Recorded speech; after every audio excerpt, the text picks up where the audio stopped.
We'll get underway here with Esther chapter 9. Now, just when you think that things have sort of been resolved in Esther and the good guys have won, then life gets complicated again. And that's true here in chapter 9, I think. And some of it is the details to keep straight, but some of it really is just how the story comes to an end. So, chapter 9, verse 1.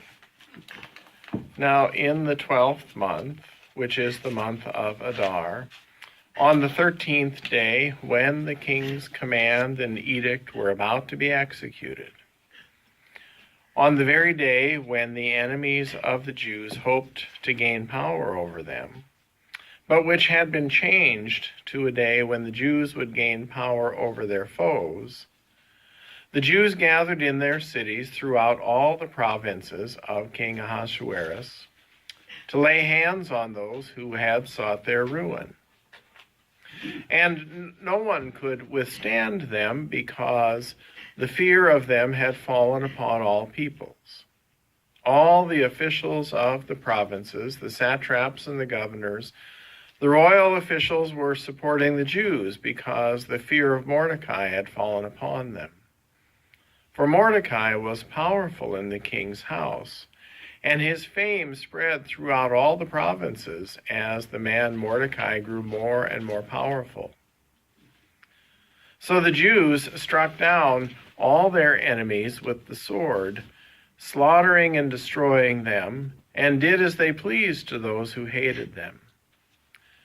In the citadel of Susa, the Jews killed and destroyed 500 people. They killed Parshandatha, Dalphon, Aspatha, Paratha, Adalia, Aridatha, Parmashta, Arisai, Aridai, Vaizatha, the 10 sons of Haman, son of Hammedatha, the enemy of the Jews.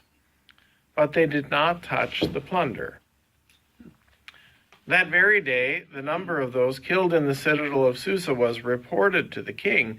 The king said to Queen Esther, "In the citadel of Susa, the Jews have killed 500 people, and also the 10 sons of Haman.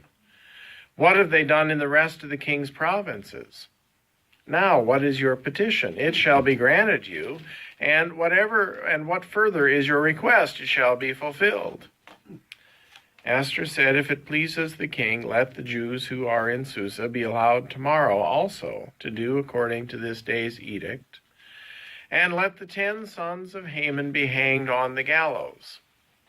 So the king commanded this to be done.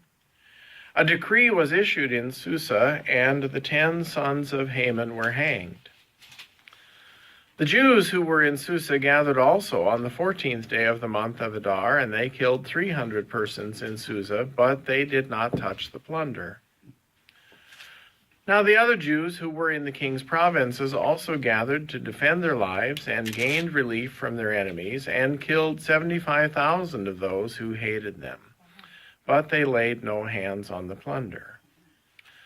This was on the 13th day of the month of Adar, and on the 14th day they rested and made that a day of feasting and gladness. But the Jews who were in Susa gathered on the 13th day and on the 14th and rested on the 15th day, making that a day of feasting and gladness. Therefore the Jews of the villages who lived in the open towns hold the 14th day of the month of Adar as a day for gladness and feasting, a holiday on which they send gifts of food to one another. Well, that's far enough for now. What are your initial thoughts here? One way to try to frame this might be,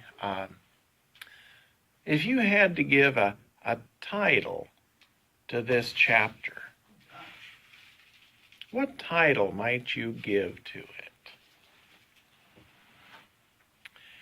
For example, in the annotations of the Oxford Annotated, this is called the Destruction of the Enemies and Inauguration of the Feast of Purim.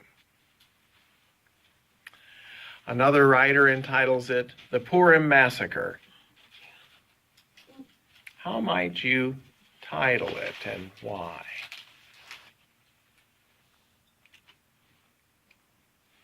I'm just going to be a little facetious, but the love and hate have no boundaries. Mm. I mean, I'm just just kind of a quick one there. Love and hate have no boundaries. That's 75,000. Underdog to top dog. See? There is this sense in Esther, and we all like stories of the great reversal, huh? I think so. We like that. Humans like that. Yeah, okay. I would have to say, is revenge so sweet? Is revenge so sweet? Yeah. Given all the people that got killed, that's a lot of blood to have on your hands. Mm-hmm. And you put that in the question. You frame it in the question. Yeah, Connie. Is this what would have happened to the Jews? That's right. Is this what This would have is happened? what would have happened to the Jews. Part of the way that Esther is constructed is that there are these mirror images, so that the decree from Mordecai is very much a kind of just a mirror image of the decree from Haman. And so even right down to in the decree, Haman's original decree was to wipe out the Jewish communities in the empire right down to the women and children. And Mordecai's decree mirrors that right down to the women and children. We'll talk about commentators are all over the map on this. I mean, you can imagine that when you get to chapter 9 in Esther, this generates all kinds of anxious speculation in dozens of directions, and all kinds of bad behavior, frankly, as well, which I will mention as we go along. But in terms of the decree itself, Connie, I think you're quite right that this is intended to be a sort of a mirror image of what was expected to happen to the Jewish communities. Yep. So this great reversal notion is very literal in terms of looking in a mirror and seeing the reverse. Was this king, is he Jewish? No, this is the king of the Persian Empire. And remember, he's this he's not very bright in the story, and he's very hands-off. At the very least, he's got other things to do. Easily manipulated. And just says, Esther, Queen, go figure it out and tell me what needs to happen. Yeah. Why couldn't he have just rescinded the first edict? Yeah. Well, Just said, leave everybody alone. The short answer to a lot of those kinds of questions is it's in the script. Yeah. I mean, but it's not unhistorical for the writer to suggest that imperial edicts, what is written is what is written. And that's the end. It could be circumvented, but it couldn't be reversed. To reverse something from the king or the emperor would be for the king or the emperor to tacitly at least say, I made a mistake. And emperors don't make mistakes. That's not permitted. And this is, Goodness, isn't it distressing how little things have changed in 2,500 years? Public people tend not to make mistakes. No. Uh, they can they tend not even to be able to change their mind. That's what I intended all along. This thing that's the opposite of what I said I was going to do. It's really what I meant all along. Yeah. Yeah. See that Yeah. Yeah. Or there's a great book from several years ago by Tavrist and Aronson entitled "Mistakes Were Made." There's no subject to that passive sentence, huh? No. But mistakes were made. Well, the obvious question is, who made them? Yes. We don't discuss that. We don't talk about that. But mistakes were made. If we identify who makes them, somebody's going to pay. And it wouldn't have been the emperor. So no, I think in terms of kind of administrative reality, no, it couldn't be reversed. It could only be circumvented. It could only be gone around. The king had written it. It was going to happen. The legislation was in place.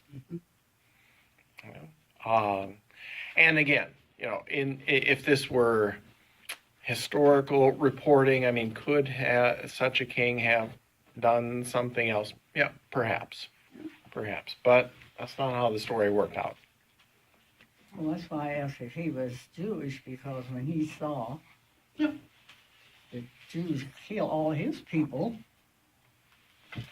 and he would have thought if it hadn't been for Mordecai that this could have been what happened to my people. So Mordecai has saved the king's backside on a couple of occasions during the course of the story. Now, this is how Mordecai gets into the king's good graces, by telling Esther that there's this plot, and we can speculate even within the story that there are divisions within the palace, competing factions.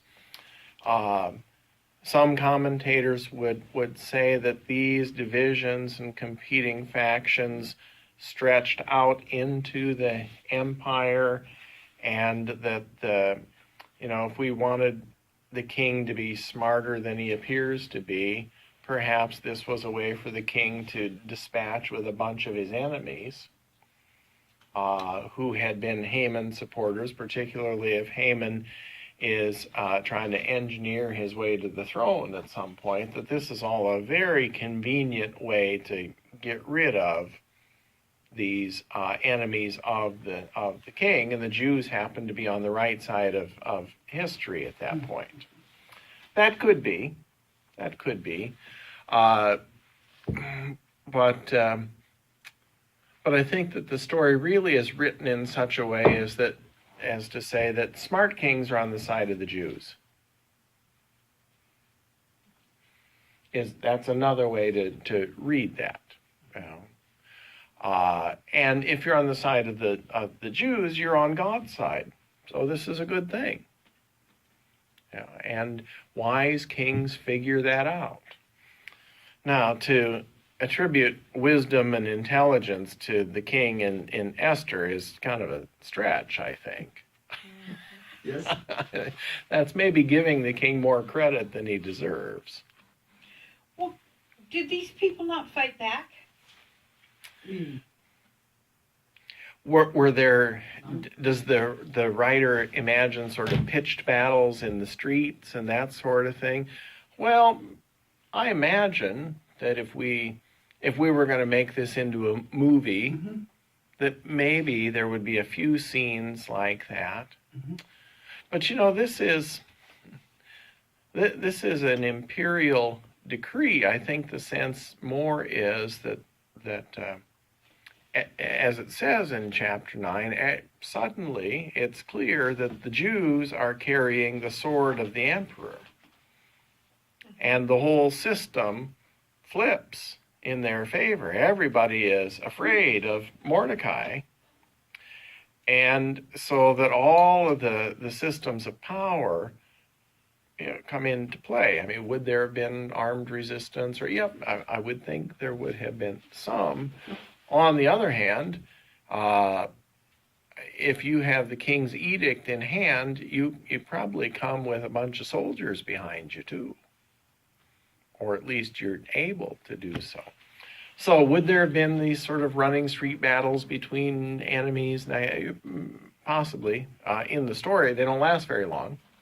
And it's all done in a day, although there apparently is some cleanup work to be done, at least in Susa. It takes 2 days to get rid of the other 300 that get identified. Oh, yeah. And the 14th is that Purim, how do you say, celebration? The interesting thing about the dating is that there's some variation from one Jewish community to another. Is Purim 1 day? Is it 3 days? Is it a little bit more than that? Even in the story, there's some sliding around on the calendar. And as Amy Jo Levine would say, there's no head Jew to tell them what to do. Like in the Catholic Church, who the Pope says this is when Easter is. That's the deal. All right. There isn't anybody to do that. There isn't. It all pertains to that festival, not some other Jewish celebration. In terms of the dating, Yeah, I mean, like Hanukkah or something. It's not. there isn't as much sliding around. Okay. No, that would be Well, true. but I meant Yeah. this always refers to this celebration. This is Purim. Yep, these dates. Interestingly enough, at the beginning of Esther, the timing of the beginning of, or when when Haman's decree is first published, interestingly enough, would have been right at about Passover time. That's what I. And, if you are in touch with the Jewish calendar festivals, readers would know that. For us, that took some scholar pointing it out to me. By the way, this all began at Passover time, and the result of this, if Haman's decree had been put into effect, the result would have been to reverse Passover. But this almost mimics the feast of Purim. Almost mimics Sean Kemper. I mean, days of celebration, feasting. It's usually right around December because it's like they keep saying the 12th month. Well, now this is the 12th month in the Jewish calendar, and so that's Purim, for example, this year will be March 21st. Okay. So that's not identical to the Gregorian calendar. Yeah, Connie. In verse 9, they tell about killing and destroying Haman's 10 sons. Mm-hmm. And then in verse 14, they hang them. I mean, they hang them, their dead bodies, or? Yes. Oh, ew. Remember, this is not gallows hanging by the neck till dead kind of.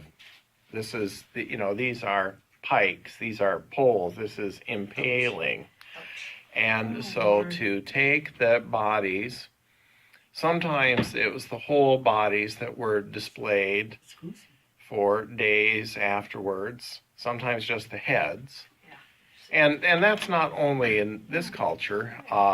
Many cultures. England in the early Middle Ages.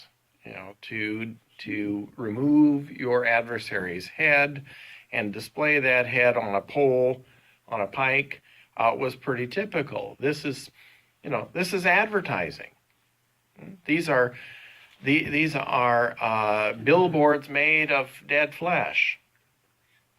So that's that. Yeah, no, they aren't going to try and kill him again. No, this is to make very clear to everyone in the capital. This is what happens when you oppose or threaten Esther's people. Mm-hmm. Which is precisely what we expect would have happened if Haman's edict had come to pass. Mm-hmm. Again, Esther is built, we'll talk about this today or next week. Esther is built with this very kind of mirror sort of structure. Yeah. So there are any number of things troubling you, I can tell, Connie. So Esther, wow. Esther goes from, I assume, a mild orphan to a mass murderer. Oh. Well, I mean, that's one way to read it. ordering mass murder. Mm-hmm. Yes.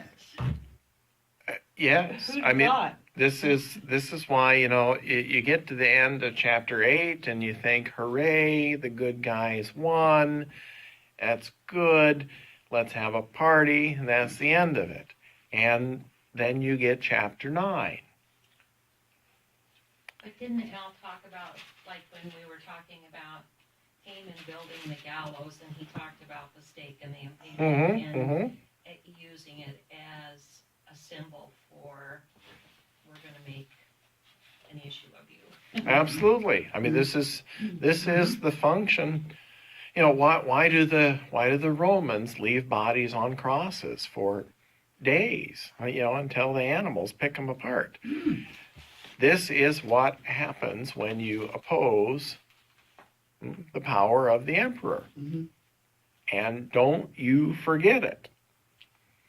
The Romans take crucifixion to a particular, to a very well-developed kind of science, but that's the purpose. Remember, after the Spartacus revolt, the slave revolt, the road from Rome down to the seaport had 6,000 crosses. And so as you would take that trip back and forth, it'd be pretty hard to miss the message. This is what power looks like. Now we just pick them apart and then maybe they'll die later in the news and whatever.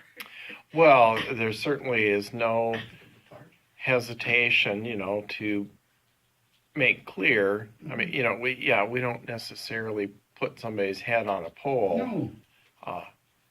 Not in our country. Not literally. Well, yeah, I mean, there are any number of countries where that still happens.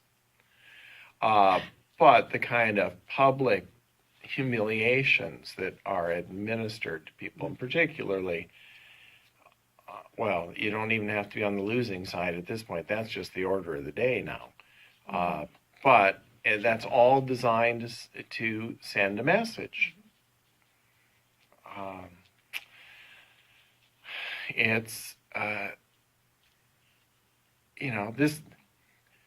These executions are also threats. They're not just judicial proceedings. They are threats. Intimidation.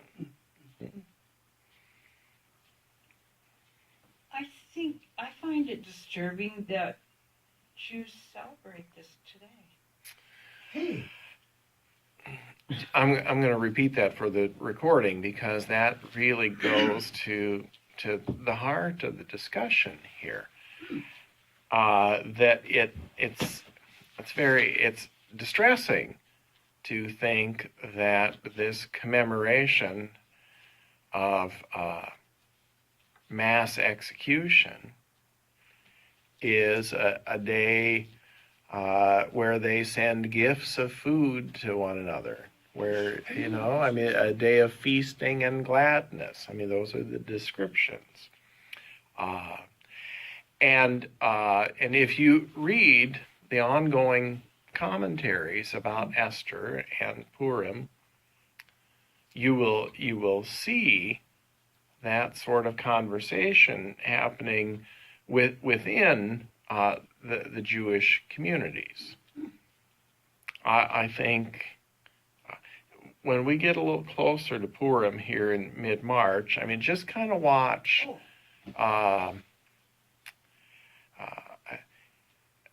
The Huffington Post, for example, has had Purim articles the last several years, and not that they have any particular agenda, but just struggling with this. And you can imagine, on the one hand, we who were subjected to the genocidal insanity of the Holocaust, here we have in our history this killing of 75,000. Now we can easily say it's a story, it's in the script, it's fiction. That just kicks the can down the road a little ways. If Germany had a celebration today for their mass murdering of the Jews, the whole world would. But don't you think, when we talk about God orchestrating, I just can't help but think, God gave us just the opposite, because what do? We celebrate the bombing of Pearl Harbor so we don't forget. I think sometimes God, puts stuff in place. Easter's coming, we'll be celebrating that. I don't know, I think sometimes he is like, don't forget where you got to this point or how you got to this point. But Carol, isn't that precisely the issue? How we got to Easter is through the non-violent, non-resistant death of an innocent victim. Not through the administrative execution of 75,000 enemies. Right. I mean, there's a significant difference. But see, I don't think of Purim as something God would celebrate. I think of God. Yeah.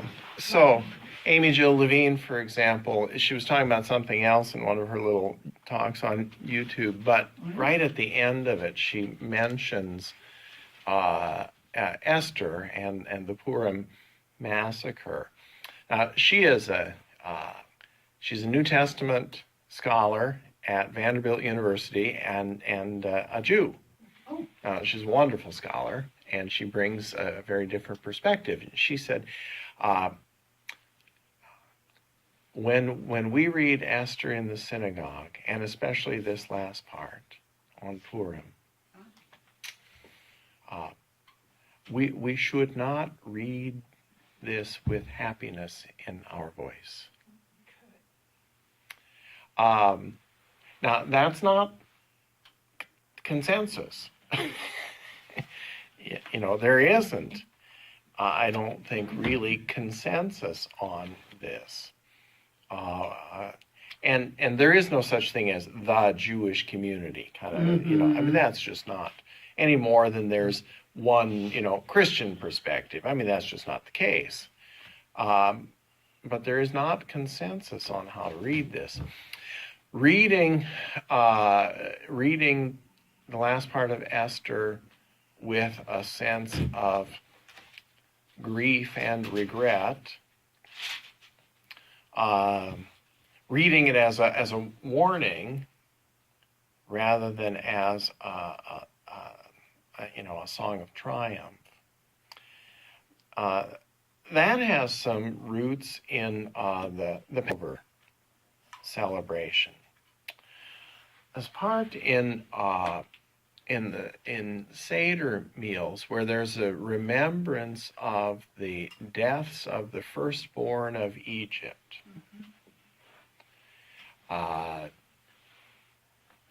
as almost, martyrs for the life of the Hebrews. It can be easy when we think about Passover and, parting of the Red Sea and Charlton Heston spends a lot more time standing with his arms up parting the Red Sea than they spend on the firstborn being killed. And most of that focus, in the Ten Commandments, there is on the death of Pharaoh's son, and there's a sort of a comeuppance and revenge there. And but again, how does it happen? Assume for a minute it's just a story. Well, it's a story that says all the firstborn in Egypt, from the Pharaoh's house all the way down to the little lambs, were all killed.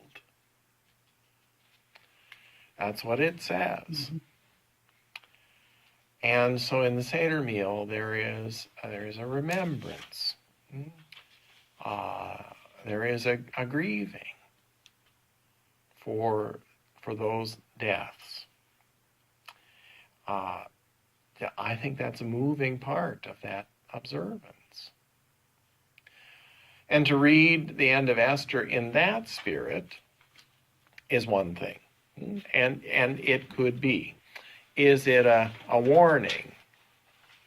Is it an encouragement not to pursue revenge, for example? It could be read that way. Mm-hmm. I think that's a bit of a stretch, frankly. There's a certain amount of delight in the deaths, I think. But I say all this, there's all kinds of sort of anxious gyrations in trying to figure out what this means and what we should take from it. And some of those gyrations, I'd be remiss if I didn't mention and then comment on there it is. On Purim morning, February 25th, 1994, Baruch Goldstein walked into the Muslim prayer hall at the Tomb of the Patriarchs in Hebron. Goldstein, wearing his Israel Defense Force reservist uniform, was carrying a Glilon assault rifle and 140 rounds of ammunition. He opened fire into the crowd, killing 29 people and injuring 125, until he was overwhelmed and beaten to death by survivors. There's no question that Goldstein's behavior was connected to the Purim massacre in Esther. Now, I would hate for Christians to have to be identified with every lunatic who has taken something from our scriptures and used it as a justification to kill some people. So we should, we who live in glass houses should not throw stones. And that much is certainly true. But the evaluation of Goldstein's act in Israel continues to this day to be very mixed. On the one hand, he was reviled and vilified and rejected by many officials in Judaism. On the other hand, for example, in the year 2000, more than 10,000, by 2000, 10,000 people had visited the site of his burial at Kiryat Arba. He is regarded by some as a hero and a martyr. Again, I don't want to be identified with Timothy McVeigh, who called himself a Christian and, killed a bunch of people in Oklahoma City. Yes. And so we can't, we have to have a sense of proportion. But it certainly is demonstrably possible that people can read about the Purim massacre as permission to go and do likewise. And this creates all kinds of anxiety and consternation among Jewish readers, and rightly so. And in the same way that Baruch Goldstein is evaluated depending on your political perspective, the same is true for the end of Esther.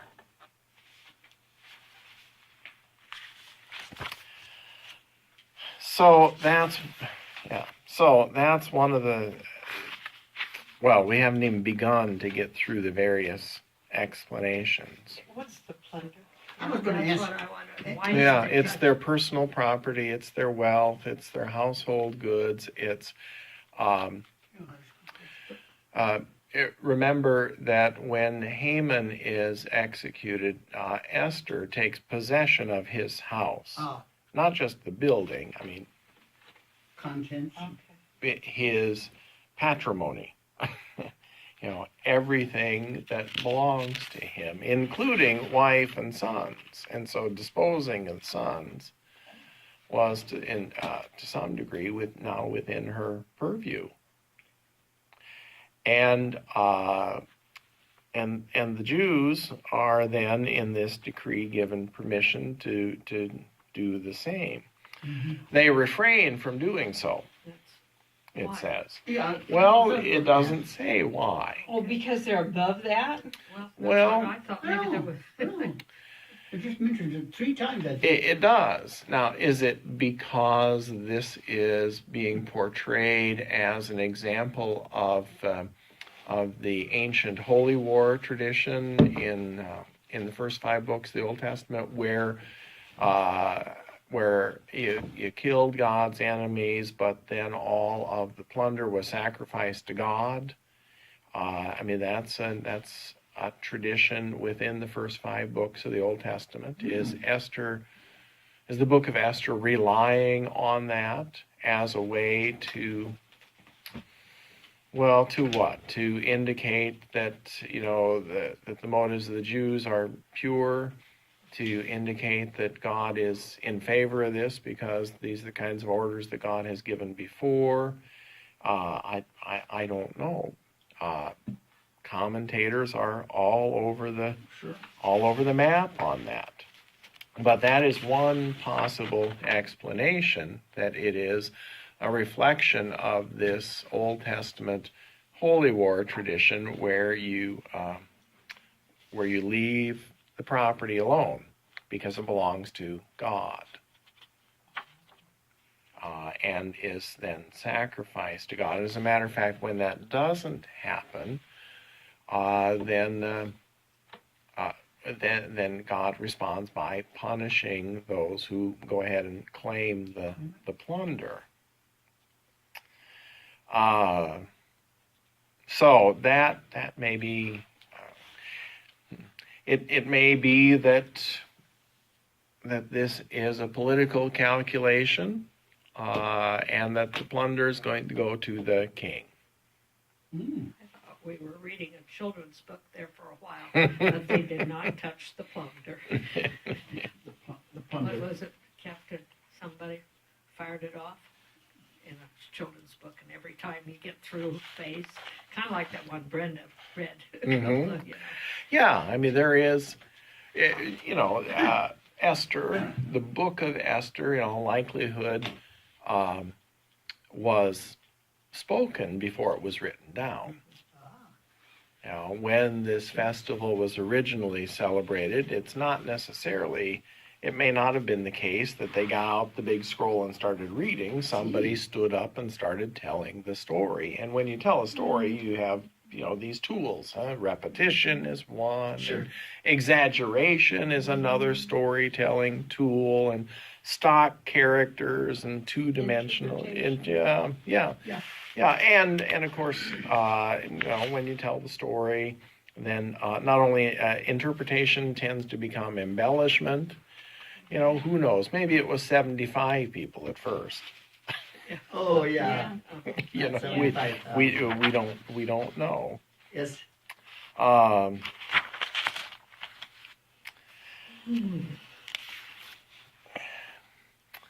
Let's see, is this? Yeah, this is Huffington Post from a few years ago. Yeah, from 2015.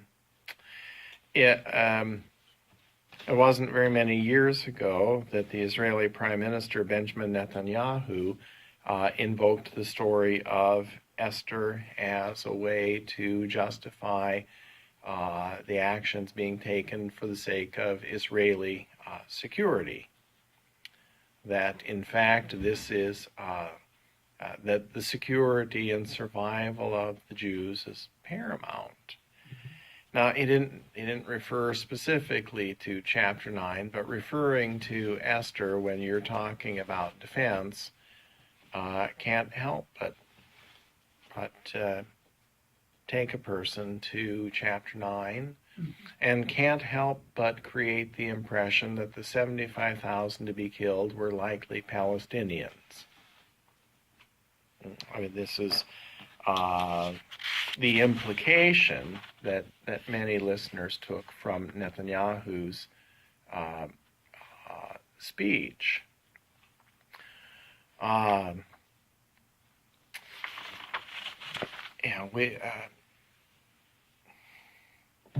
This raises so many questions. I mean, so for us Protestants, here it is. Esther's in our Old Testament. There it is. What do we do with these pieces that clearly take us so far off the Jesus path?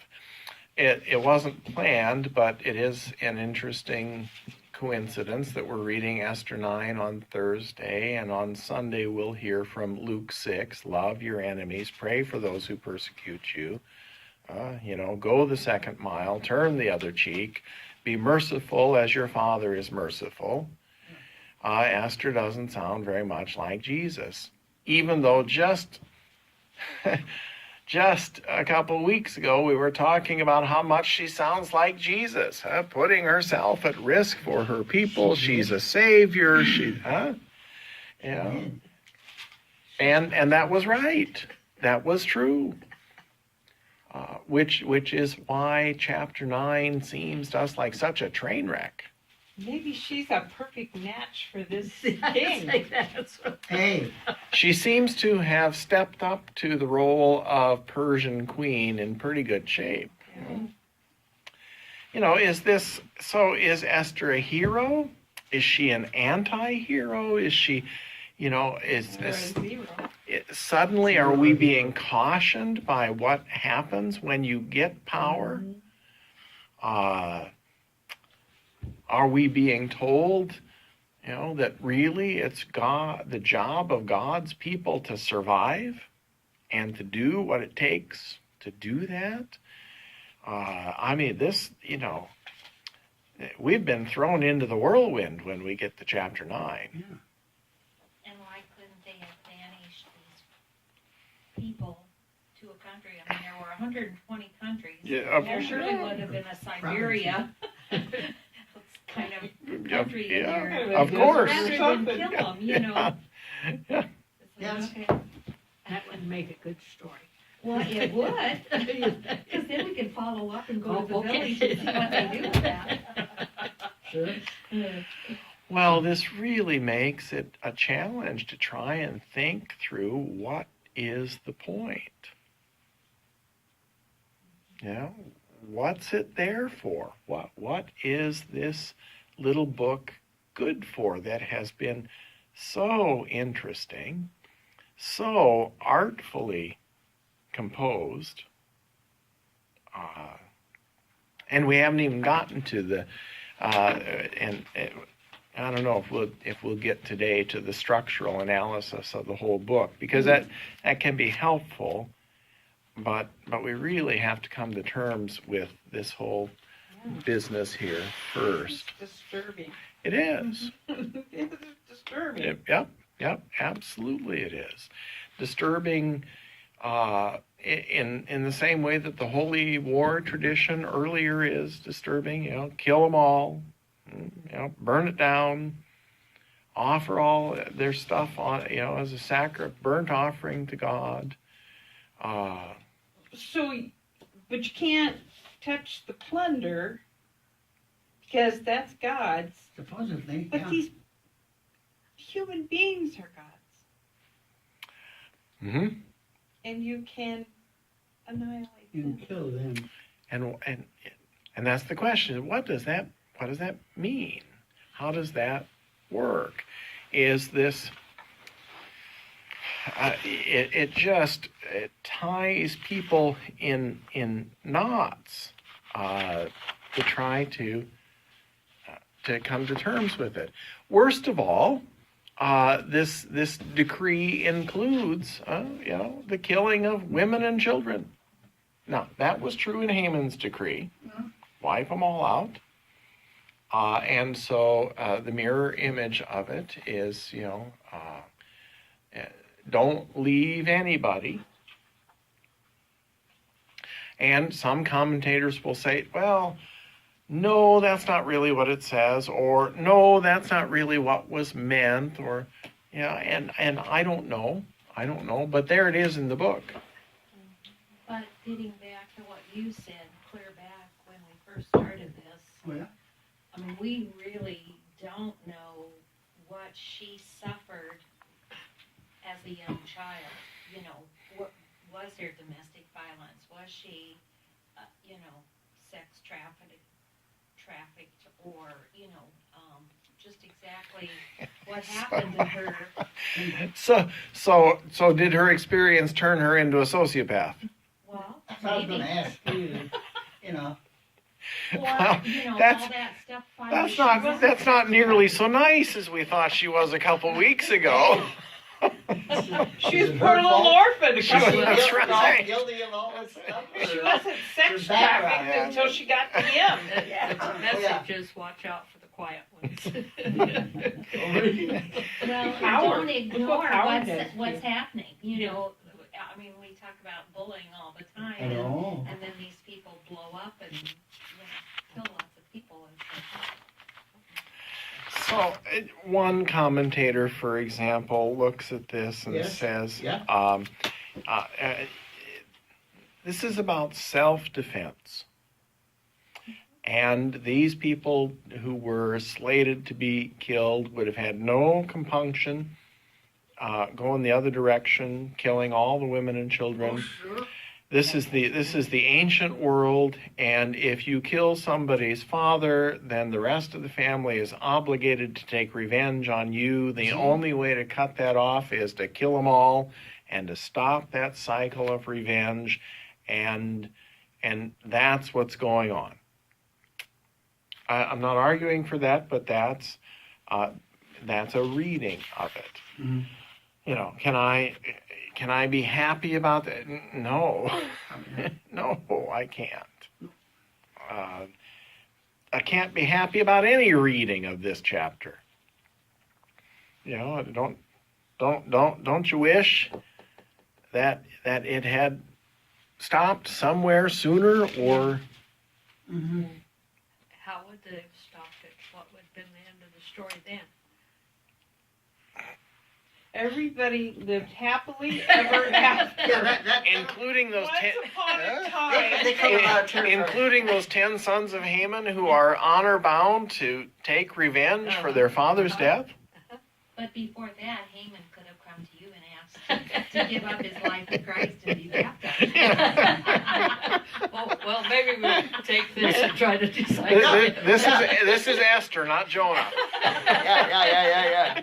If it were Jonah, right, everybody would have put on sackcloth and ashes and repented, and Jonah would have been pissed off. But it's Esther. And so, what's the point? What situation's being addressed? Can that help at all?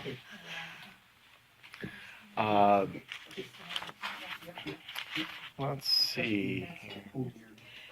But is it difficult because we can't put ourselves in that ancient world? Is that what our problem is? Well, I think that we don't live with as much of the honor and shame dynamic as the ancient cultures and much of the world. That's true. I think we don't have as much direct experience with blood vendetta and just how real that was and is, not only in the ancient world, but in our world. I mean, Sean Connery talking to Kevin Costner in The Untouchables in the movie. They got a club, you get, they got a club, you get a knife. They get a knife, you get a gun. They get a gun, you get a bigger gun. I mean, this is how it works. We try not to live in that world. So there is some of that we don't live in that context. I think we know what the right Christian answer, of course, is too, because it's coming up this Sunday. Love your enemies. Pray for those who persecute you. Do good to those who harm you. Turn the other. I mean, we may not like that answer. We may wish that Luke 6 wasn't in the Bible too, but we also know that's where Jesus leads us. Mm-hmm. Whether we like it or not. That's our problem. That's not the Jews' problem. But it's taken us almost 60 years, just because it was in the news,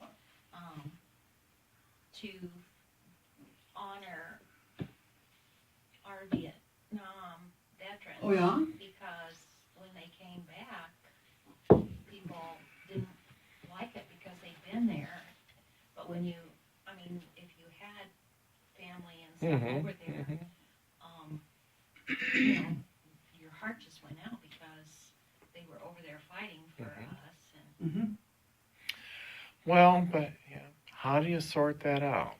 I had 3 cousins who didn't come back. Gee, Pastor. Who weren't that much older than I was. Yeah, I understand that. I went to those funerals. I watched their parents.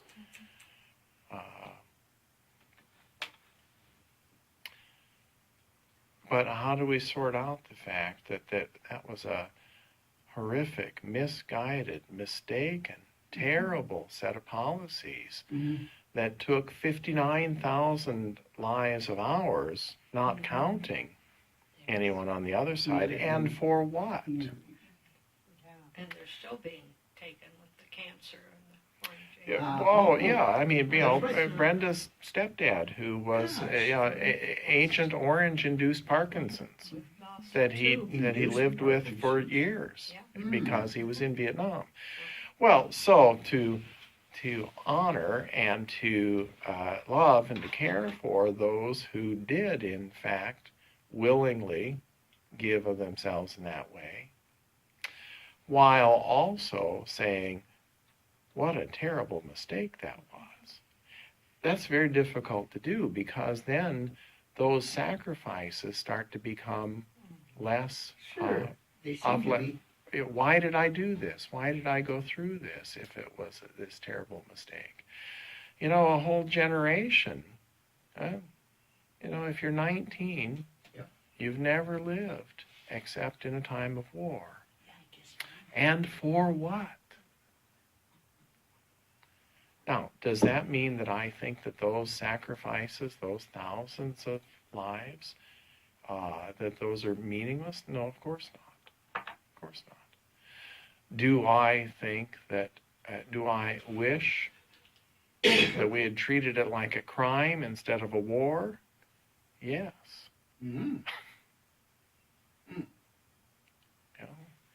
But can people sort that out?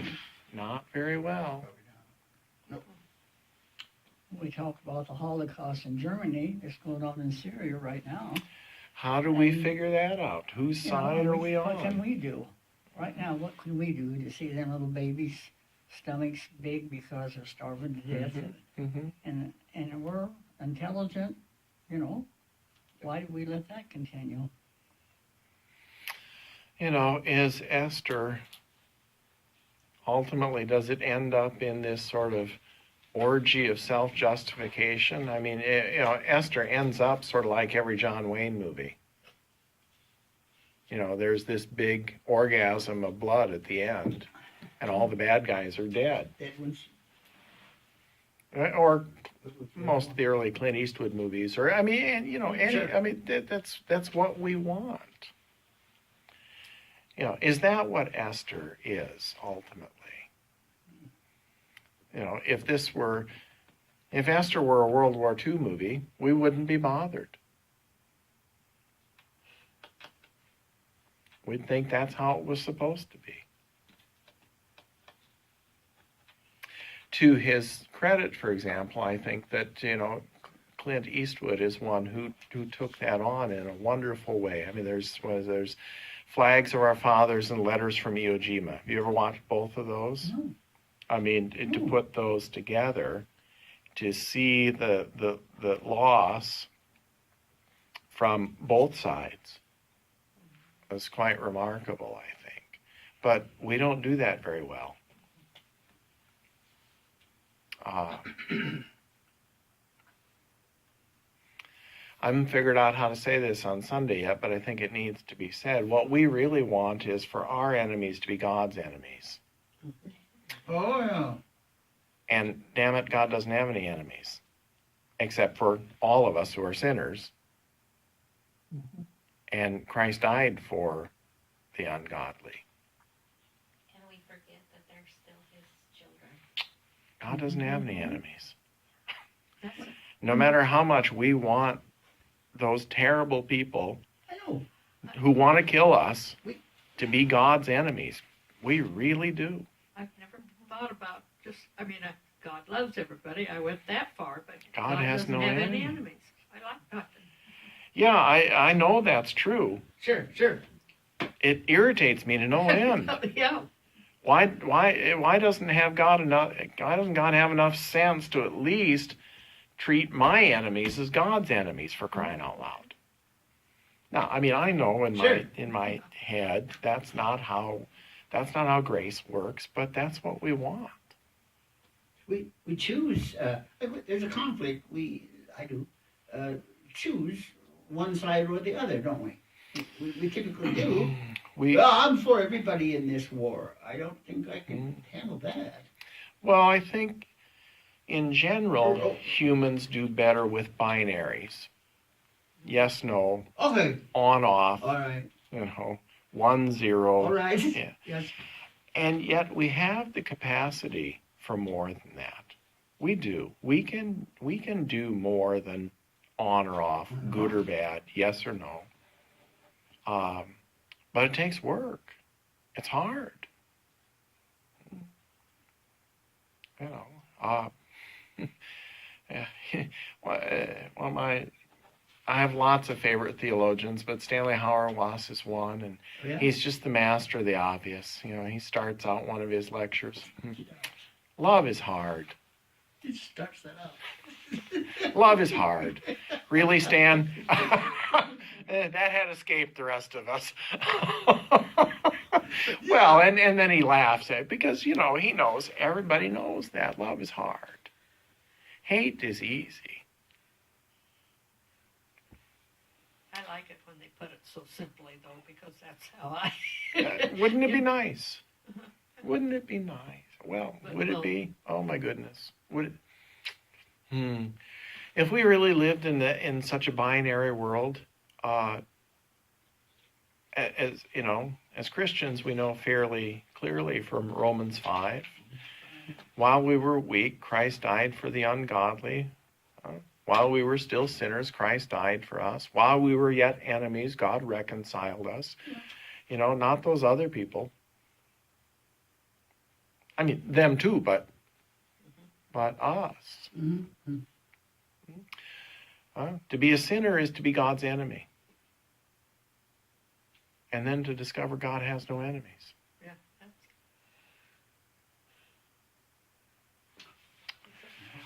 That really, as you know, as my dad would often say, this is when the cheese gets binding, right? I mean, it makes Esther really difficult for us. And that's when I discover I'm not God. Because I have enemies. Well, I mean, that, I think of Elie Wiesel, a wonderful writer, survivor of the Holocaust, who said, no, there will not be forgiveness for the Holocaust. No, that is not, no, that is unjust. What has happened cannot be. To think about forgiveness is to cooperate with the killers. So he is not a big fan of Jesus. Pray for those who persecute you and love your enemies. And that's just asking for it. Well. So is he a binary? Justice and injustice? I think that in Wiesel's writing, when it comes to thinking about how to respond to the Holocaust, yes, yeah, that's evil, bad. I mean, there's no redeeming that. It's worth reading his stuff, for the nuance, because in 30 seconds, you can't do that. But to read his book, Night, for example, is an important thing to do.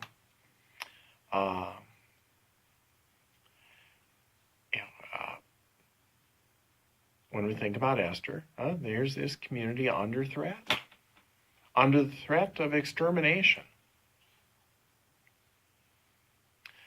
And we who have not lived with that threat, distressing as it is, I think we also have to be a bit reticent in rushing to judgment too soon as well. It's hard. And for us as students, and we'll just end, I think, with this question. No. Yeah, we had one today, and I think I knew we had one, but I didn't satisfactorily answer. Well, I mean, why is it in the book? Yes. Why is it in there? We could continue with that one. Yeah, I think we are under obligation, I think, to wrestle with that. I don't expect that there will be ultimately a satisfactory answer. And that question is worth asking of Ruth, of Jonah, of Job. I mean, Job, you don't get a lot of, it's not a very satisfying book at the end. It doesn't, we don't get a happily ever, we do get a happily ever after with Job, except his poor kids who got killed as part of the deal, too bad for them. But Job gets replacements, so what does he care? I mean, there's more where they come from. Yeah, well, that's right. That's how it ends up. Well, that can't be right. No. There's, we should probably spend a year on Job too. I know, that would be good. But what's this supposed to do to us, and for us, and through us, and in us? There isn't just one answer to that question.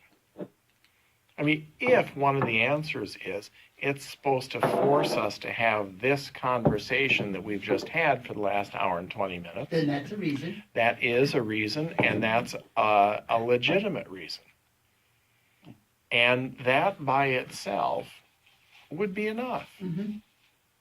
I don't think that's the whole answer, but it's working on it. But that would be an answer.